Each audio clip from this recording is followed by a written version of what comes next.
જય શ્રી કૃષ્ણ મિત્રો. તો આજના વિડીયોમાં આપણે જાણીશું શ્રી રાધા અવતારનું રહસ્ય. દ્વારિકાધીશ ભગવાન શ્રી કૃષ્ણે પોતાની આ અવતાર અવધિમાં ક્યારેય પણ કોઈને નહોતું કહ્યું તેવું એક ગૂઢ રહસ્ય દેવાંશી નારદજીની ઉપસ્થિતિમાં પોતાની માનીતી રાણી રૂકમણીને આજે કહી દેવાનો મનમાં નિર્ધાર કર્યો હતો. તેથી એમના આદેશાનુસાર ફરી એકવાર જળપાત્ર લઈને આવેલી સેવિકા વિદાય થઈ કે તરત જ શ્યામ સુંદરે મૂળ વાતનો દોર સાંધી લેતા કહ્યું, દેવર્ષિ નારદ, જે સ્વપ્નનું રહસ્ય જાણવાની તમને તીવ્ર ઉત્કંઠા થઈ છે અને દેવી રૂકમણી પણ ગઈકાલ રાતથી જે સાંભળવા અત્યંત જિજ્ઞાસુ બની ગયા છે તે સ્વપ્ન રહસ્ય હું તમને કહું તે પૂર્વે મેં તમને મારી અને શ્રી યમુનાજી વચ્ચે થયેલ વચનબદ્ધતાનો આ પ્રસંગ એટલા માટે કહ્યો કે જેથી તમે બંને શ્રી યમુનાજીએ જીવનભર શ્રી રાધાજીને જે સાથ આપ્યો અને તેમનું રક્ષણ કર્યું તેનું કારણ સમજી શકો.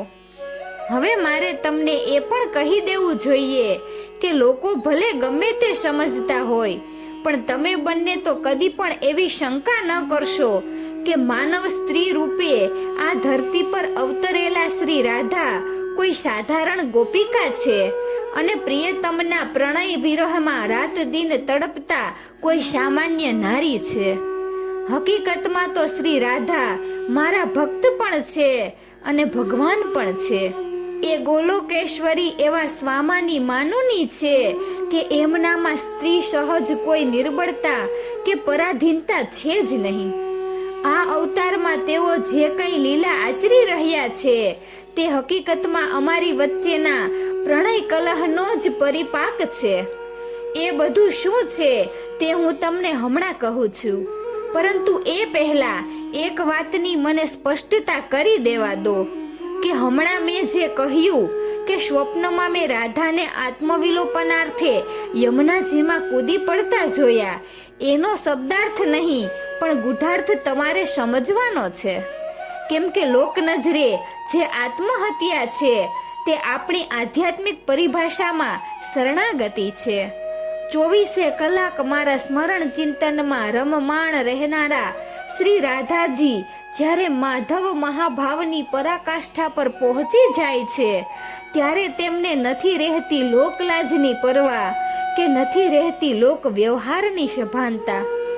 ચિત્ત બ્રહ્મ જેવી એમની આ ભાવદશા જોઈ લોકો જ્યારે ગમે તેવી ટીકાઓ કરે છે અને મેણા ટોણા મારે છે ત્યારે એક દુખિયારી દીકરી જેમ પોતાની મા પાસે દોડી જાય તેમ શ્રી રાધા યમુના મૈયાની ગોદમાં લપાઈ જાય છે. માતૃ વાત્સલ્યથી યમુનાજી પોતાની પુત્રી તુલ્ય રાધાને થોડા કલાક પોતાની પાસે રાખીને ગોલોકની વાતોથી એમનું મન બહેલાવીને પુનઃ એમને કિનારા પરના કદંબ વૃક્ષ નીચે સુવડાવી આવે છે. આટલી પૂર્વ ભૂમિકા બાંધીને હવે યાદવેન્દ્ર પેલું સ્વપ્ન રહસ્ય કહેવા લાગ્યા.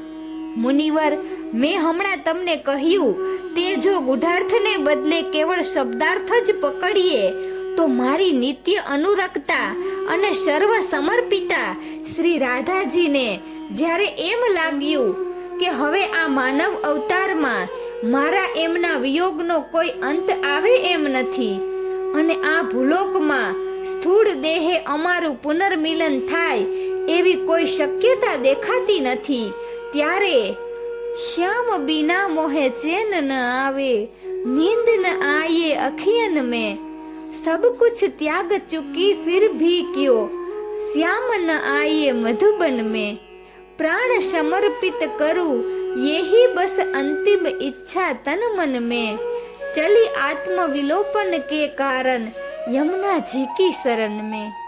देवर्षि, આવું વિચારીને એક દિવસ શ્રી રાધાજી યમુના કિનારે દોડી આવ્યા. એમની ચિત્ત ભ્રમ સ્વરૂપ મહાભાવ દશાથી સદાય ચિંતિત રહેતી એમની બે પ્રિય સખીઓ લલિતા અને વિશાખા ને કોઈએ ખબર આપ્યા કે રાધાને અમે નાચતી ગાતી ને ચીસો પાડતી યમુના તરફ ભાગતી જોઈ, ત્યારે એક ક્ષણનોય વિલંબ કર્યા વિના આ બંને સખીઓ એમની પાછળ દોડી. આ બાજુ સ્વપ્નમાં મેં જોયું શું? શ્યામ સુંદર નારદજીને કહેવા લાગ્યા, એક ઊંચી ભેખડ પર ચડી ગયેલા શ્રી રાધા યમુનાજીમાં ભૂસકો મારવાની તૈયારી કરતા હતા. મારાથી ઊંઘમાં ચિત્કાર સહ બૂમો પડાઈ ગઈ, રાધે રાધે રાધે. પરંતુ મારો અવાજ એમના કાને સ્પર્શે એ પહેલા તો તેમણે યમુનાજીમાં પડતું મૂકી દીધું અને મારાથી ઊંઘમાં નિશ્વાસ સહ બોલાઈ જવાયું, આ તે શું કર્યું દેવી, આ તે શું કર્યું? જે હકીકતમાં તો મારી આઠેય રાણીઓમાં જિજ્ઞાસા જગાડવા મેં કરેલી એક લીલા માત્ર જ હતી. હકીકતમાં તો મને ખબર જ હતી કે શ્રી રાધા આત્મવિલોપનાર્થે નહીં પરંતુ શરણાગત ભાવથી યમુનાજી પાસે પહોંચી ગયા હતા. આ બાજુ ઝડપથી ધસી આવેલી એમની બંને સખીઓએ દૂરથી આ દ્રશ્ય જોયું અને તરણ વિદ્યામાં પારંગત ગણાતી આ બંને સખીઓએ રાધાને બચાવી લેવાના આશયથી એની પાછળ ને પાછળ યમુનાજીમાં ઝંપલાવ્યું. અહીં ભારે ચમત્કાર થયો. મારી સાથે વચનબદ્ધ યમુનાજીએ શ્રી રાધાજીને પોતાના બે બાહુઓમાં ઝીલી લીધા.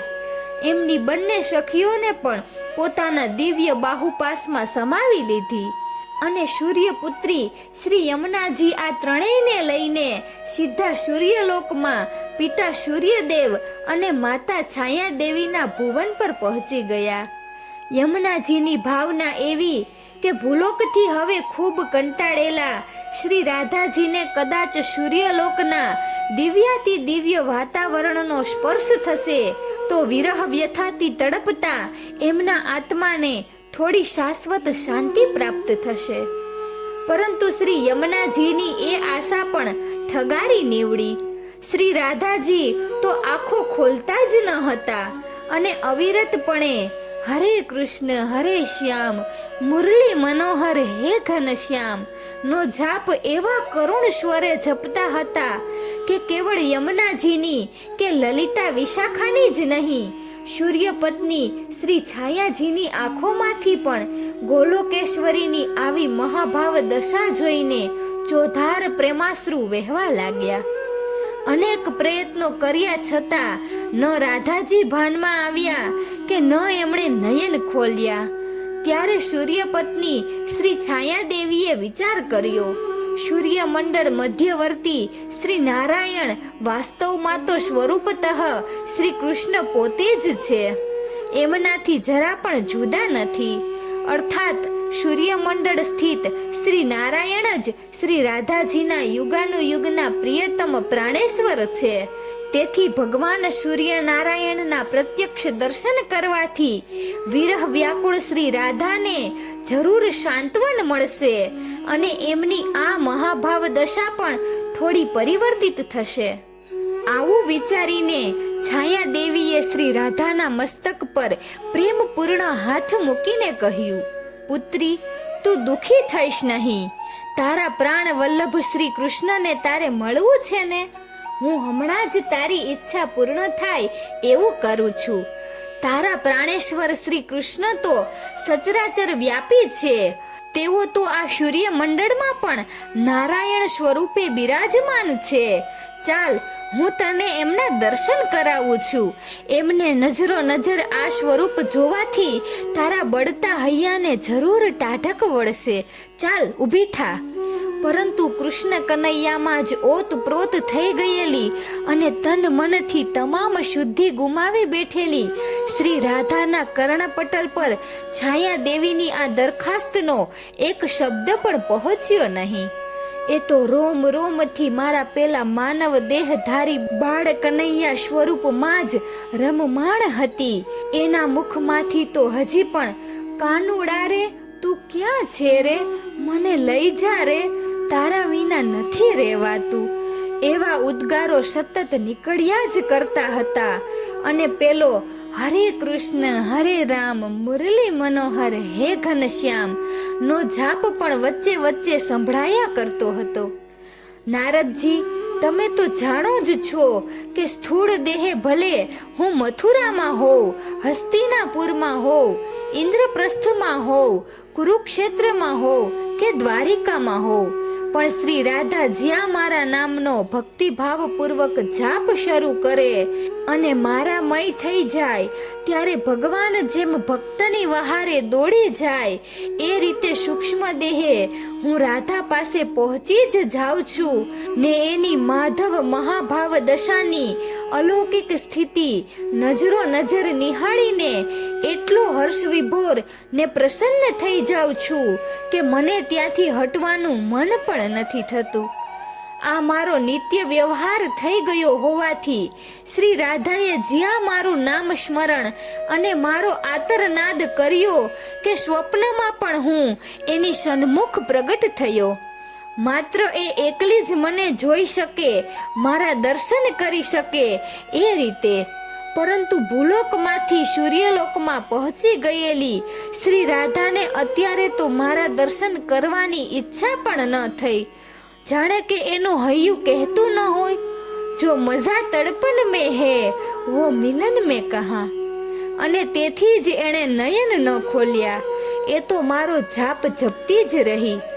શ્રી છાયા દેવીના સૂચનનો રાધાએ કોઈ પ્રત્યુત્તર જ ન આપ્યો. ત્યારે રખેને કદાચ આ દેવીને ખોટું લાગી જશે તો એવી આશંકાથી શ્રી રાધાની પ્રિય સખી વિશાખાએ બે કર જોડી ક્ષમા યાચના કરતા શ્રી યમુનાજીની માતાને કહ્યું, હે દેવી, હું ઘણા વર્ષોથી શ્રી રાધાજીના સાનિધ્યમાં રહું છું અને એમના વિશે ઘણું બધું જાણું છું.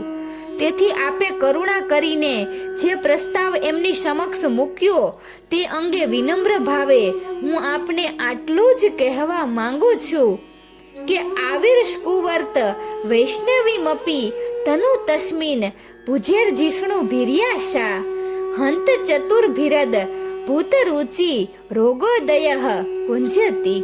શ્રી રાધા સખી વિશાખાએ પ્રસ્તુત શ્લોકનું સુમધુર કંઠે ગાન કરીને છાયાજીને સમજાવ્યું કે આપ કદાચ એમ સમજતા હશો કે શ્રી સૂર્યનારાયણ સ્વરૂપ વિષ્ણુ મૂર્તિના દર્શન કરતા જ અમારી આ સખીની વિરહ વ્યથા શાંત થઈ જશે.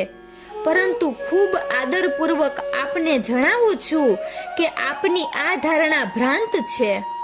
ભગવાન સૂર્યનારાયણની ઐશ્વર્યમય વિષ્ણુ મૂર્તિની વાત તો બાજુ પર રહી, કદાચ વ્રજેન્દ્ર નંદન નંદનંદન શ્યામ સુંદર શ્રી કૃષ્ણ સ્વયં પણ જો કૌતુકવશ યા કુતૂહલવશ પોતાનું યશોદાનંદન વ્રજવાસી કનૈયા તરીકેનું તમામ માધુર્ય અને ચાતુર્યપૂર્ણ મંદ મંદ સ્મિત એમ અને એમ જાળવી રાખીને પણ જો ચતુર્ભુજ રૂપ ધારણ કરી લે તો એ પૂર્ણ ઐશ્વર્યમય ચતુર્ભુજ જોતા જ શ્રી રાધાજીનો કાંતા ભાવ અર્થાત પ્રિયા ભાવ તરત જ સંકુલિત યાને અદ્રશ્ય થઈ જાય. મારું કહેવાનું તાત્પર્ય એટલું જ છે કે વ્રજ કિશોરી શ્રી રાધાની સન્મુખ ગોવર્ધનધારી શ્રી કૃષ્ણનું ઐશ્વર્ય પ્રધાન ચતુર્ભુજ રૂપ ઊભું જ ન રહી શકે. બીજા શબ્દોમાં કહું તો અમારી આ પ્રિય સખી શ્યામા એના પ્રાણેશ્વર શ્યામના ગોપ વેશધારી બંસીધર બાલ મુકુંદ સ્વરૂપ સિવાય બીજા કોઈ સ્વરૂપને જોવા માંગતી જ નથી, જોઈ શકતી જ નથી. પછી આપ કહો છો કે તે સૂર્યનારાયણ રૂપ વિષ્ણુ સ્વરૂપની તો વાત જ ક્યાં રહી.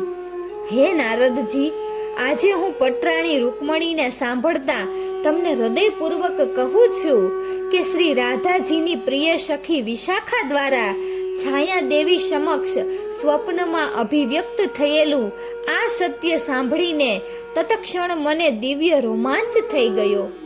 મારાથી સ્વપ્નમાં મનોમન બોલાઈ જવાયું. ધન્ય છે તું હે રાધિકે, તારી ભક્તિ અજોડ છે. તારો મારા પ્રત્યેનો અસીમ સ્નેહ અવર્ણનીય છે. અને હે દેવર્ષિ, એ જ વખતે મને મધુવનમાં શ્રી રાધાજી સાથે બનેલી એક રોમાંચક સત્ય ઘટના યાદ આવી ગઈ. આહા, શો ધન્ય હતો એ દિવ્ય પ્રસંગ! મને અત્યારે પણ એ બધું અક્ષરશઃ યાદ છે, જેનું સ્વપ્નમાં મને કાલે પુનઃ સ્મરણ પણ થયેલું. તમે બંને એ પ્રસંગ સાંભળશો તો તમને તરત સમજાઈ જશે કે વિશાખાએ પોતાની સખી શ્રી રાધા માટે છાયાદેવીને જે કહ્યું તેમાં ભારોભાર સત્ય સમાયેલું હતું. થોડી ક્ષણો નયન બીડીને શ્યામ સુંદરે પોતાના હૃદય સિંહાસન પર બિરાજેલી પોતાની આરાધ્ય દેવી શ્રી રાધાને મનોમન પ્રણામ કર્યા અને પછી નેત્ર મીચેલા રાખીને જ કહેવા માંડ્યું. એકવાર એવું બન્યું કે વ્રજની હરિયાળી ભૂમિ પર ચોમેર વસંત ઋતુનું સામ્રાજ્ય સોળે કળાએ ખીલી ઉઠ્યું હતું. એવા એક દિવસે હું શ્રી રાધાને અને અન્ય ગોપ સુંદરીઓને લઈને ગોવર્ધન પર્વત પર રાસ વિહારાર્થે ગયો હતો. વિહાર કરતા કરતા મારા ભાવુક મનમાં ગોપી સમૂહની મૂળ સ્વરૂપા શ્રી રાધા રાણી સાથે એકાંતમાં રાસ વિહાર કરવાની સ્વરૂપમય સ્ફૂર્ણા થઈ. રાસ રમતા રમતા મારી નિકટ આવી ગયેલી રાસેશ્વરી શ્રી રાધાને મેં ધીમા સ્વરે મારી ઈચ્છા કહી અને જે ઘટાટોપ નિકુંજમાં અમે અનેક વાર આ રીતે એકાંતમાં નિરાંતે વિહાર કરતા હતા તે પ્રેમ નિકુંજ પર છાનામાના આવી જવાની સૂચના આપીને હું એકાએક રાસ સ્થળેથી અંતર્ધ્યાન થઈ ગયો અને પેલા નિર્જન નીરવ મનહર નિકુંજમાં સંતાઈ જઈને શ્રી રાધાની પ્રતીક્ષા કરવા લાગ્યો. હે મુનિવર, હે પ્રિય રૂકમણી, આજે હવે મેં જ્યારે તમારી સમક્ષ હૈયું ખોલી જ નાખ્યું છે અને મારો આ કૃષ્ણાવતાર પૂર્ણ થવા આડે હવે જ્યારે બહુ થોડો સમય બાકી રહ્યો છે, ત્યારે મને આજે કહી દેવા દો કે શ્રી રાધા મારી કોણ છે. હું આજે નિખાલસ એકરાર કરવા માંગુ છું કે ભલે તમે બંને મારા તમામ સ્વજનો વિદુર, સુદામા જેવા જ્ઞાની ભક્તો, મારા અસંખ્ય આશ્રિતો અને આ આર્યાવર્તના મહાન ઋષિ મુનિઓ મને ભગવાન માનતા હોય, પરંતુ મારી ખુદની ભગવાન, મારી આરાધ્ય દેવી તો શ્રી રાધાજી જ છે. આટલું બોલતા બોલતા તો જગન્નિયંતા જગદીશ શ્રી જગમોહન એવા લાગણી વશ અને પ્રેમ વિહવળ થઈ ગયા કે નારદજીને અને રૂકમણીજીને લાગ્યું કે હવે ગળે ડૂમો ભરાઈ ગયો હોવાથી દેવકી નંદન કંઈ બોલી નહીં શકે. પરંતુ થોડી જ ક્ષણોમાં પુનઃ સ્વસ્થ થઈ ગયેલા વાસુદેવે બીડેલ નયને જાણે વર્ષોથી હૃદયમાં સંગ્રહી રાખેલું રહસ્ય બહાર કાઢી નાખવા માંગતા હોય એ રીતે ધીરે ધીરે વાણી પ્રવાહ વહેતો કર્યો. હે દેવર્ષિ, જેવી રીતે અગ્નિ અને તેની દાહ શક્તિ, સૂર્ય અને તેના રશ્મિ, દૂધ અને તેની ધવલતા, ચંદ્ર અને તેની ચાંદની, પાણી અને તેની શીતળતા વચ્ચે અતૂટ, અવિચળ અને અવિનાભાવી એકબીજા વિના રહી ન શકે કે કોઈ હોઈ ન શકે એવા અભિન્ન ભાવવાળો સંબંધ છે, તેવો જ અવિશ્લેષ્ય, અવિભાજ્ય અને અવિનાશી સંબંધ મારી અને શ્રી રાધાની વચ્ચે છે. શક્તિ અને શક્તિમાન જે રીતે એકરૂપ છે તે રીતે અમે શ્યામ શ્યામા, પ્રિયા પ્રીતમ રાધા કૃષ્ણ એકાકાર અને યુગલ સ્વરૂપ છીએ. આ લીલા જગતમાં અર્થાત ભૂલોકમાં તમને બધાને અમારા બે ભિન્ન સ્વરૂપ રાધા અને કૃષ્ણ દ્રષ્ટિગોચર થતા હોવા છતાં વાસ્તવમાં અમે બંને સદા સર્વતા એક જ સિક્કાની બે બાજુ જેવા છીએ. જેમ આત્મા અને પરમાત્મા, પુરુષ અને પ્રકૃતિ, જીવ અને શિવ અભિન્ન છે, તેમ રાધા અને કૃષ્ણ પણ એકબીજા સાથે છાયા પડછાયાની જેમ સદા જોડાયેલા જ છે.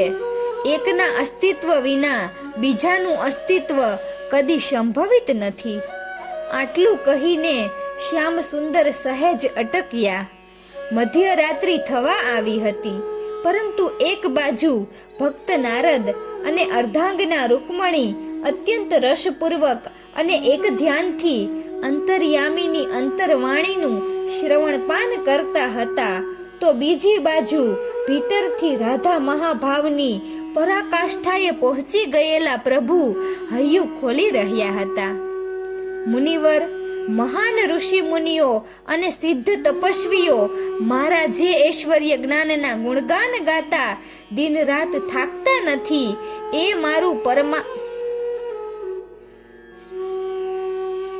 મારું પરમાત્વ તત્વ શ્રી રાધાજીના પરમ મધુરાતિ મધુર દેહાતીત પ્રેમને કોઈ કાળે કિંચિત પણ સ્પર્શ કરવા શક્તિમાન નથી. મારી નિત્ય હૃદયેશ્વરી શ્રી રાધાજી તો પોતાનો તમામ પ્રેમ અને સઘળી મમતા મને જ સમર્પિત કરી દઈને મારા જ સુખ માટે મારું સેવન કરે છે. નથી એ મારા ઐશ્વર્યને જાણતી યા માનતી, કે નથી એને મારું એ દેવ દુર્લભ સ્વરૂપ ક્યારેય પણ નજરે જોવાની ઈચ્છા જાગતી. વધારે તો શું કહું? આખી વાતનો સાર એક જ વાક્યમાં કહી દઉં તો વૃષભાણ દુલારી અને કીર્તિદા કુમારી રૂપે આ ભૂલોક પર જન્મ ધર્યા પછી શ્રી રાધાને તો મારા ગોલોકના દ્વિભુજ સ્વરૂપની અને વૈકુંઠના ચતુર્ભુજ સ્વરૂપની કોઈ સ્મૃતિ જ રહી નથી. એ તો આ ભૂલોકના મારા ગોપાલ કૃષ્ણ સ્વરૂપની જ પૂજારણ બની ગઈ છે. અંતઃ મારા સનાતન અને દિવ્ય ઐશ્વર્ય સ્વરૂપને જોઈને તે ડરથી સંકોચ અનુભવે છે. હવે હું તમને સાચી વાત કહું તો શ્રી રાધા ભૂલોકમાં આ રીતે જે વર્તી રહી છે, લોક નજરે દુખી દેખાય છે અને મારા વિરહમાં દિન રાત તડપ્યા કરે છે, એની પાછળ હે નારદજી હું પોતે જ જવાબદાર છું. મારે લીધે જ એની આ સ્થિતિ થઈ છે. સમસ્ત ગોલોક અને વિષ્ણુલોક ભલે એમ સમજતા હોય કે આ કૃષ્ણાવતારમાં એ મારા પાર્ષદ શ્રી દામા દ્વારા અપાયેલા 100 વર્ષના પ્રભુ વિયોગના શાપથી પીડાઈ રહી છે, પરંતુ હકીકતમાં એ શાપ તો એક નિમિત્ત છે. સતીને શાપ લાગતો જ નથી, તો પછી શ્રી રાધા તો સતી શિરોમણી છે અને આ સમસ્ત જીવ સૃષ્ટિની સંજીવની શક્તિ છે, અને તો કોઈનોય શ્રાપ સ્પર્શે જ નહીં. આ તો અમારી વચ્ચે ગોલોકમાં થયેલા સાત્વિક સંઘર્ષનું જ પ્રાયશ્ચિત છે. આટલું સાંભળતા જ દેવર્ષિ નારદના નેત્ર વિસ્ફારિત થઈ ગયા, કેમ કે આ વાતની તો આજ પર્યંત ગોલોક કે વૈકુંઠમાં કોઈને ખબર જ ન હતી. પરમેશ્વર અને પરમેશ્વરી વચ્ચે એવી તે કઈ વાત પર સંઘર્ષ થયો હશે કે જેનું આટલું ઘોર પ્રાયશ્ચિત મહાદેવી કરી રહ્યા છે. નારદજી જેવા નારદજી જ્યારે આટલા આશ્ચર્યચકિત થઈ ગયા, તો પછી લક્ષ્મી સ્વરૂપા રૂકમણી કે જેમને ગોલોકની ભગવત લીલાની કાંઈ જ ખબર ન હતી, એ તો વૈકુંઠમાં ચતુર્ભુજ શ્રી વિષ્ણુના જ ધર્મપત્ની હતા. એ તો સ્વામીનો આ નિખાલસ એકરાર સાંભળીને શૂન્ય મનસ્ક જ થઈ ગયા. હવે વૈકુંઠાધિપતિ ગોલોકેશ્વર અને ભૂલોકના ગોપાલ કૃષ્ણે મૂળ ઘટનાનો રહસ્ય સ્ફોટ કરતા કહ્યું, મુનિવર, તમે તો જાણો જ છો કે ત્રેતાયુગના રામાવતારમાં આ જ ગોલોકેશ્વરી શ્રી રાધાજી ધરતી માતાના પુત્રી સીતાજી સ્વરૂપે જન્મ્યા હતા અને શ્રી રામ રૂપે અવતાર ધરી મારા અર્ધાંગના બન્યા હતા. રામાયણનો સમસ્ત વૃત્તાંત તમે બંને જાણો છો, એટલે તમને તો ખબર જ છે કે માનવ દેહધારી શ્રી સીતા તરીકેના પોતાના દેહનો તેમણે કેવી રીતે ત્યાગ કર્યો અને કેવા સંજોગોમાં એ ધરતીમાં સમાઈ જઈને પુનઃ ગોલોકમાં પહોંચી ગયા.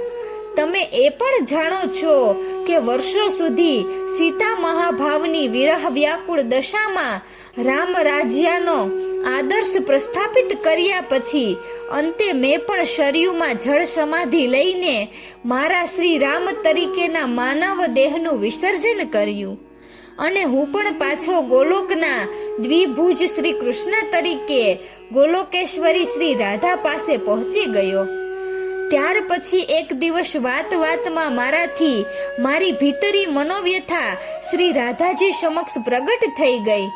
મેં એમને મીઠો ઠપકો આપતા કહ્યું કે હે દેવી, રામાવતારમાં મારી માનવ પત્ની તરીકે તમને એવું તે શું દુઃખ પડ્યું કે મને એકલો મૂકીને અને 2 પુત્રોની જવાબદારી પણ મને સોંપીને તમે ઉતાવળે અહીં આવી ગયા?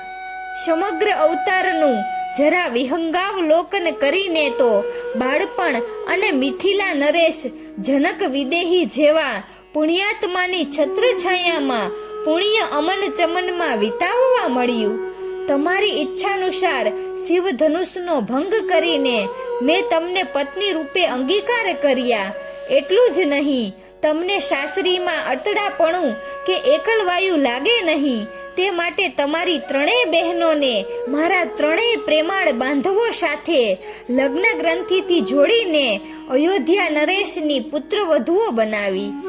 તમે તો જાણતા જ હતા કે શા માટે મર્યાદા પુરુષોત્તમ શ્રી રામનો અવતાર લીધો હતો અને તમને તો એ ખબર હતી કે એક આદર્શ પુત્ર, આદર્શ ભાઈ, આદર્શ પતિ અને આદર્શ રાજાના મૂલ્યો આર્યાવર્તમાં પ્રસ્થાપિત કરવા માટે મેં કેટલું સહન કર્યું હતું અને કેટલી મનોવેદના પણ મેં ભોગવી હતી. તેમ છતાં 14 વર્ષનો વનવાસ મને મળ્યો ત્યારે મેં તમને પણ મારી સાથે જ લીધા, જેથી તમે 24 કલાક મારી સાથે ને સાથે રહી શકો, મારી સાથે વનવિહાર કરી શકો, પ્રકૃતિની ગોદમાં સાત્વિક આનંદ મેળવી શકો અને મારું સતત સાનિધ્ય પણ માણી શકો.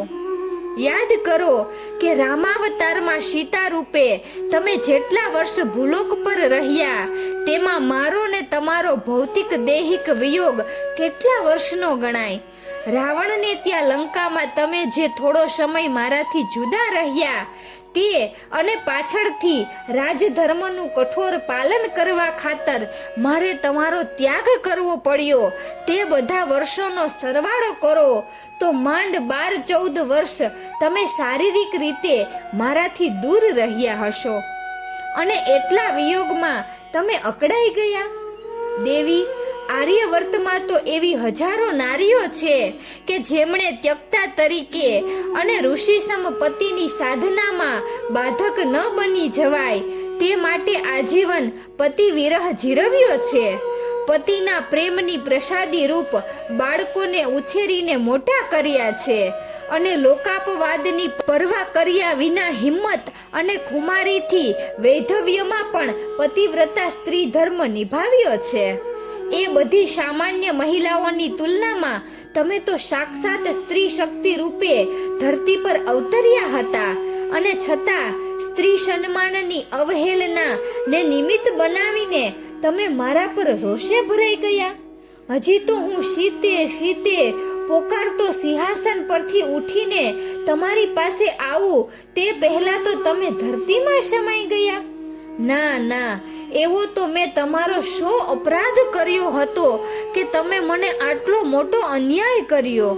મહારાજ જનક વિદેહીને અને મારી 3 માતાઓને હું મોં પણ ન બતાવી શકું એવી કફોટી સ્થિતિમાં મને મૂકી દઈને તમે એકાએક ભૂલોકનો ત્યાગ કર્યો. એનો મને ખૂબ જ રંજ છે દેવી. તમારે આવું નહોતું કરવું જોઈતું. તમારે લવકુશનો નહીં તો છેવટે મારો તો વિચાર કરવો જોઈતો હતો કે જેણે તમારાથી વિખૂટા પડ્યા પછીના તમામ વર્ષો વનવાસમાં અને અયોધ્યાના રાજમહેલમાં સંન્યાસીની જેમ ગાળીને કોઈ પણ જાતનું ભૌતિક સુખ ભોગવ્યા વગર કેવળ તમારા મય બની જઈને મહાભાવ દશામાં જ વ્યતીત કર્યા હતા. રાધે, એ હકીકત શું તમારાથી અજાણ હતી કે આર્યાવર્તમાં ભાવિ શાસકોને રાજધર્મનું યથાર્થ પાલન કરવું હોય તો કેટલી મર્યાદાઓના બંધનવાળી આચાર સંહિતાનું પાલન કરવું ઘટે છે? એનું આદર્શ ઉદાહરણ પૂરું પાડવા માટે મેં મારા અવતાર કાર્યના જ એક ભાગ રૂપે આ બધી લીલા માયા આચરી બતાવી હતી.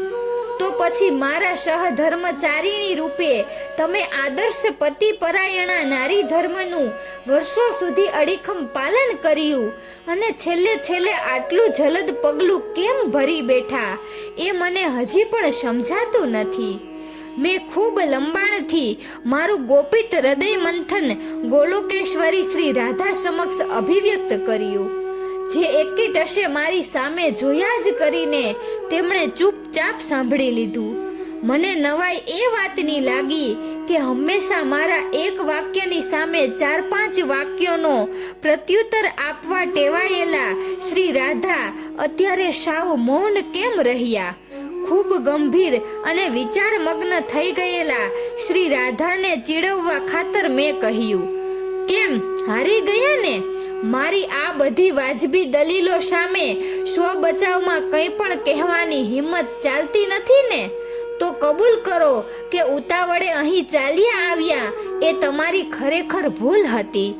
સજળ નેત્રે શ્રી રાધા હવે બોલ્યા, હે સ્વામીનાથ, દલીલો કરવામાં અને પોતાનો કક્કો ખરો કરવામાં આપ એટલા કુશળ છો કે આપને કોઈ ન પહોંચે. હું મારા સીતા દેહના આત્મવિલોપનના સમર્થનમાં ગમે તેટલી ન્યાયપૂર્વસર પ્રતિ દલીલો કરીશ તો પણ આપ એનું ખંડન જ કરવાના છો એ હું જાણું છું. તેથી મારે સ્વબચનાર્થે કશું કહેવું જ નથી.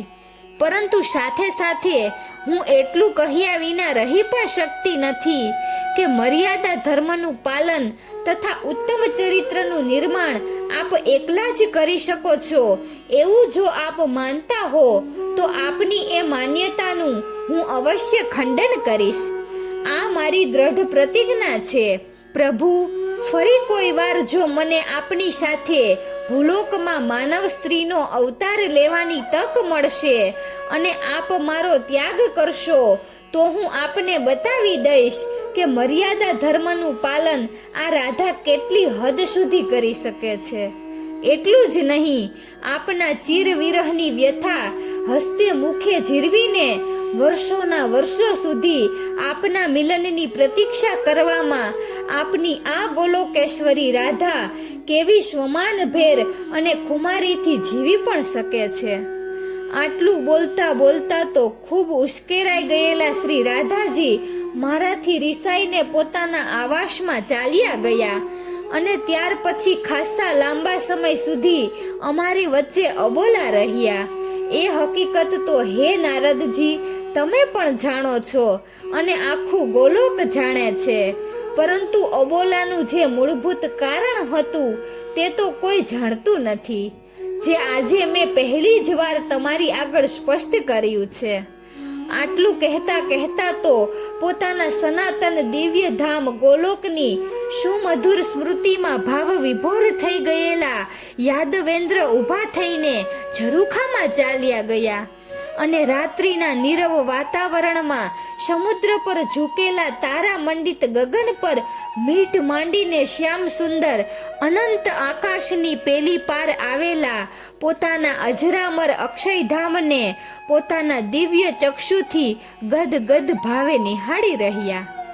મહારાણી રૂકમણીનું માનવ હૃદય તો એવું લાગણીસભર અને સ્નેહહાર્દ બની ગયું કે પોતે દ્વારકાધીશના પટરાણી છે અને આ ભૂલોક પર આવેલ શ્રી દ્વારિકાપુરીના રાજમહાલયમાં અત્યારે કૃષ્ણ ભવનના શયન કક્ષમાં ઉપસ્થિત છે એ વાતની પણ એમને વિસ્મૃતિ થઈ ગઈ.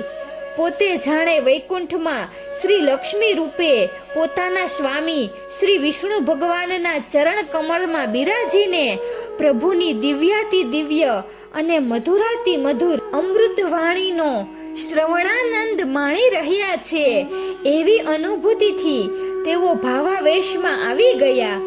શ્રી રાધા કોણ છે અને સ્વામી સાથે એમનો કેવો તે ગાઢ સંબંધ છે કે પ્રભુ હજી પણ એમને ભૂલી શકતા નથી.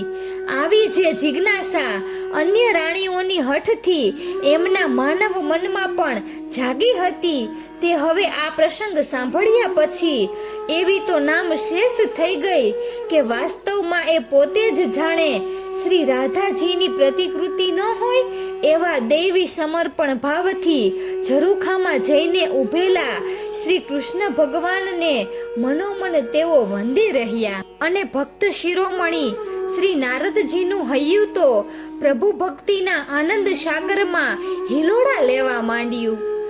આ ભૂલોક પર ગોલોકેશ્વરી શ્રી રાધાજીએ અવતાર ધારણ કર્યો છે એવા સમાચાર આજથી વર્ષો પહેલા જ્યારે એમને પ્રાપ્ત થયેલા ત્યારે આ પરમેશ્વરી દેવીના બાલ્ય સ્વરૂપના દર્શન કરવાની તીવ્ર ઉત્કંઠાથી પોતે બ્રાહ્મણ વેશે વૃષભાણજીને ત્યાં પહોંચી ગયેલા અને ત્યારે ત્યાં જે ચમત્કારિક ઘટના બનેલી તે મુનિવરને યાદ આવી ગઈ. આહા, શું દિવ્ય અને અલૌકિક સૌંદર્યથી ઝળહળતા હતા દેવી બાલિકા રૂપે. અને એની જ સાથે નારદજીને યાદ આવી પ્રભુને હમણાં જ કહેલી પેલી ખાસ વાત.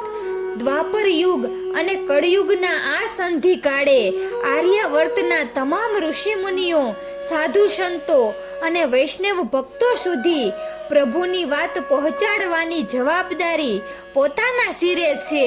ત્યારે ભગવાન શ્રી કૃષ્ણ અને ભગવતી શ્રી રાધાજીની આ અવતાર લીલાનું મૂળ સ્ત્રોત આજે પ્રભુના શ્રી મુખે સાંભળ્યા પછી તો પોતાનું આ ભગીરથ કાર્ય કેટલું સરળ સહજ બની ગયું એ સમજાઈ જતા દેવર્ષિ નારદ પણ ઝરૂખામાં ઊભેલા ત્રિલોકના ધણીને ભક્તિ ભાવથી પ્રણામ કરીને મનોમન વધ્યા. ધન્ય થઈ ગયો હું નારાયણ પ્રભુ, આ પણ આપની લીલા માયા અને દયા કૃપાનું જ ફળ છે. સર્વજ્ઞ નારદજી ક્યારનાએ સમજી ગયા હતા કે અત્યારે ભગવાન ભલેને સ્થૂળ માનવ દેહે આ ઝરૂખામાં ઊભા હોય પરંતુ વાસ્તવમાં તો તેઓ સૂક્ષ્મ રૂપે જ્યાં પહોંચવું હતું ત્યાં પહોંચી ગયા જ છે. તેથી હવે તેમના શ્રી મુખેથી અધૂરો રહેલો કથા પ્રસંગ સાંભળવાની આશા રાખવી એ કોઈ પણ રીતે ઉચિત ન ગણાય. વળી રાત પણ ખાસી વીતી ગઈ છે, તેથી પ્રભુ હવે આરામ કરે એ ખૂબ જરૂરી છે, કેમ કે આવતીકાલ સવારથી તો પાછું એમને દ્વારિકાનું રાજકાજ સંભાળવાનું છે અને બીજી બાજુ વસુદેવજીની ઈચ્છાનુસાર નવગ્રહ શાંતિ યજ્ઞ માટેની પૂર્વ તૈયારીમાં પણ ધ્યાન આપવાનું છે. તેમણે ધીમા અવાજે મહારાણીને કહ્યું, દેવી, રાત્રિનો ત્રીજો પ્રહર તો ક્યારનોય પૂરો થઈ ગયો છે. મને લાગે છે કે આપણે હવે સ્વામીને શયન કરવા દઈએ. બાકીની અધૂરી રહેલી કથા તો એમના શ્રી મુખેથી ગમે ત્યારે સાંભળી લઈશું. હમણાં તો હું પણ દ્વારિકામાં જ રોકાવાનો છું ને. નારદજીની વ્યવહાર સૂચનાને શ્રી રૂકમણીજીએ સહર્ષ વધાવી લીધી. તેમણે તરત જ સેવિકાને બોલાવીને શયન કક્ષમાં પ્રભુના અને નારદજીના શયન પૂર્વેની જે કંઈ તૈયારી કરવાની બાકી હતી તે ઝડપથી કરાવી દીધી. પછી ધીમે પગલે ઝરૂખામાં જઈ સ્વામીનો ચરણ સ્પર્શ કર્યો અને નારદજીને પ્રણામ કરીને દેવી રૂકમણી નીચેના કક્ષમાં શયનાર્થે ચાલ્યા ગયા. ત્રેતા યુગના જાનકી દ્વાપરમાં ફરીવાર રાધા રૂપે અવતર્યા મનમાં દ્રઢ નિર્ધાર. ઉપાલંભ શ્રી કૃષ્ણનો લાગ્યો હાડો હાડ, મર્યાદા પાલન કરું પ્રેમ ભક્તિની આડ. મિત્રો, તો અહીં શ્રી રાધા અવતારના રહસ્યનો પ્રસંગ પૂર્ણ થાય છે. તો આવતા વિડીયોમાં આપણે શ્રી કૃષ્ણની ઐશ્વર્ય શક્તિનો પરાજય કેવી રીતે થયો તે જાણીશું. તો તમને આ વિડીયો કેવો લાગ્યો જરૂરથી કમેન્ટ કરજો અને અમારા વિડીયોને લાઈક અને શેર કરજો અને અમારી ચેનલને સબસ્ક્રાઈબ કરજો. વિડીયો અંત સુધી જોવા બદલ ખૂબ ખૂબ આભાર. જય શ્રી કૃષ્ણ. રાધે રાધે.